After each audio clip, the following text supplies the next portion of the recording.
बहुत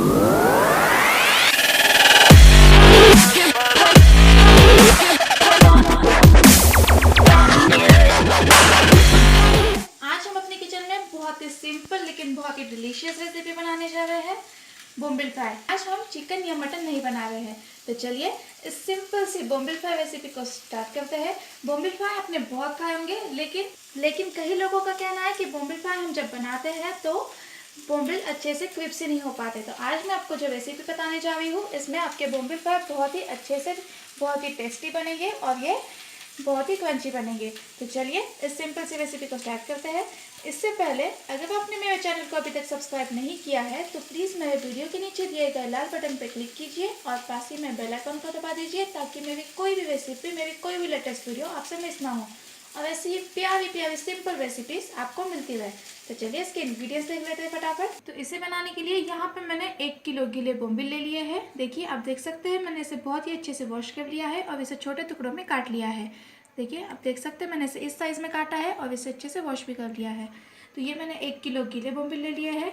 अब इससे लगाने के लिए हमें बाकी की जो सामग्री चाहिए वो देख लेंगे। यहाँ पे मैंने सूजी ले ली है या सेमोलिना, आप जिस भी नाम से इसे पहचानते हैं। तो यहाँ पे मैं बारीक सूजी यूज़ कर रही हूँ इसे लगाने के लिए, जिसकी वजह से ये बहुत ही ज़्यादा क्रिस्पी बनते हैं। देखिए यहाँ पे बारीक सूजी यूज़ कर रही हूँ मैं। अगर आपके पास बारीक सूजी नहीं है, आप मोटी सूजी के साथ साथ ज्वारे का आटा उसमें मिक्स करके और इस पर कोटिंग लगा सकते हैं, या तो आप इस पर बेसन भी लगा सकते हैं। तो देखिए यहाँ पे सूजी ले लिए मैंने। बाकी के मसाले हमें जो चाहिए, जो स्पाइसेस चाहिए वो देख लेंगे।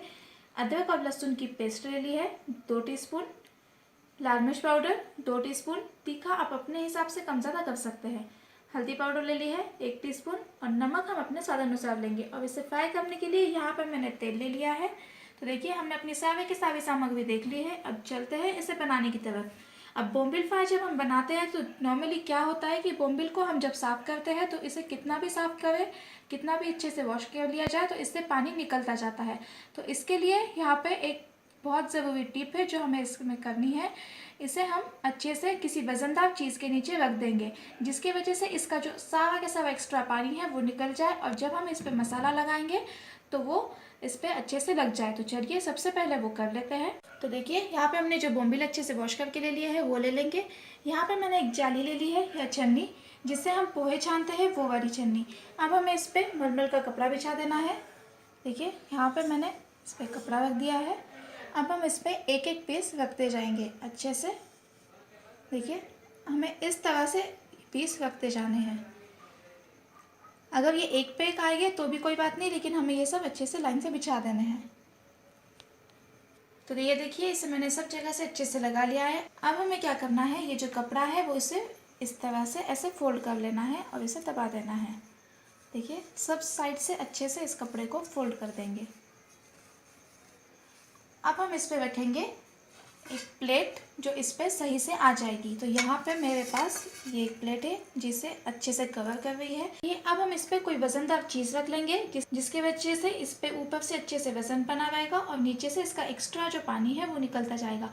और इसके नीचे साथ ही साथ हमें रखनी है एक प्लेट जिसका एक्स्ट्रा पानी अच्छे से ले सके। देखिए यहाँ पे मैंने नीचे एक प्लेट रख दी है, ऊपर हम कोई वजनदार चीज़ रख देंगे और इसे 1 घंटे के लिए हमें ऐसे ही रख देना है।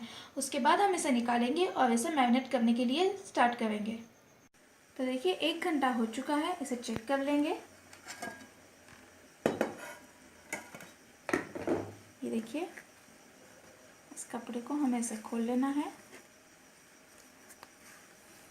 आप देख सकते हैं इसका सारा जो एक्स्ट्रा पानी है वो निकल चुका है और नीचे हमने जो एक प्लेट रखी थी, देखिए सारा के सारा पानी यहाँ पे स्टोर हो चुका है। अब हम इसे मसाला लगा लेते हैं।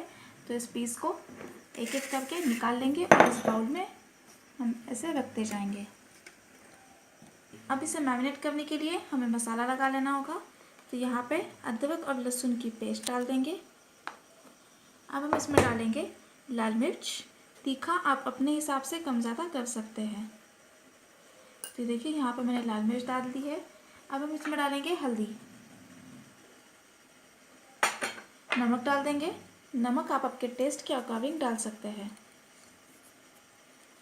तो ये मैंने नमक डाल दिया है इसमें। अब हम इसे अच्छे से मिक्स कर लेंगे। मैं सजेस्ट करूँगी कि आप इसे अपने हाथों से मिक्स करें ताकि सारा के सारा मसाला इस पर अच्छे से लग जाए। तो ये देखिए, हम देख सकते हैं कि मैंने सारा के सारा मसाला इस पर अच्छे से लगा लिया है। अब हम इसे ढककर 1 घंटे के लिए मैरिनेट होने के लिए छोड़ देंगे। अगर आपके पास समय कम